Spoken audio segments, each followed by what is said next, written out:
The Atari 2600. The console you force yourself to play because it looks cool.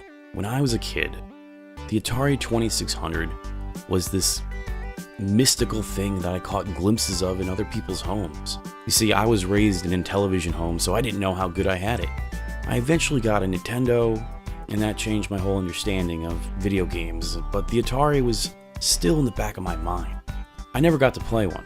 I'd find 2600 carts in garage sales with beautiful artwork and mysterious text labels. I needed to find out what these games were. For some reason, the Atari just never seemed to be a console that was around for me to try. Every time I went to a friend's house or a relative's house that had one, I couldn't play it.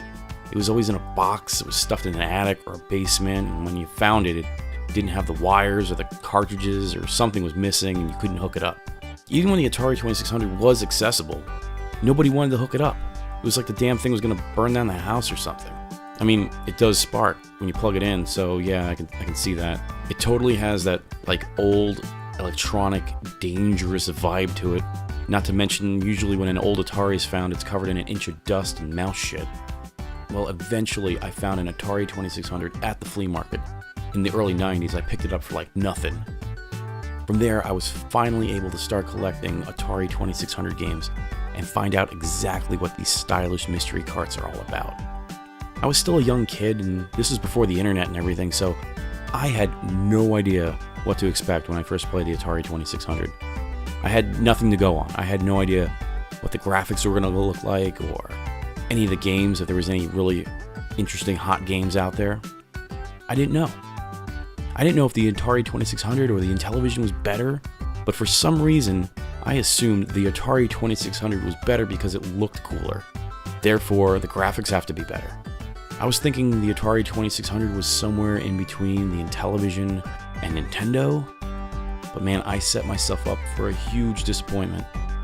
Despite the fact that the artwork was amazing and it mystified me for years, I never knew what these games were. I really wanted to find out. And when I started playing it, I found out that the graphics were actually a step back from the Intellivision. Some of them you needed instruction manuals, others were just like watered down versions of arcade games, and they weren't that great. I was on the fence here. I had a really cool system that I wanted for years, and once I finally got it, I was not impressed. Yet I kept playing, and I still play this stupid console in 2018. There's just something magical about the Atari 2600. It's primitive, it's obsolete, but it's still impressive in a way. The whole presentation of the Atari 2600 and its games are super satisfying. The outdated futuristic fonts, and the words video computer system above the cartridge slot, the flicking of switches, it just makes you feel like you're firing up some type of high-tech console in a weird, obscure Blade Runner technology kind of way. I'm not saying the games are great. Most of them aren't. But it's just fun swapping out carts and playing games from a simpler time. I mean, the fact that most of these games still work is pretty amazing. These were bits of code that were put on a chip before I even existed, and they're still doing their job to this day. That's pretty freaking cool. Despite this console disappointing me as a kid, I really have grown to love this console a lot. I wasn't part of the Atari generation. I didn't grow up with the Atari.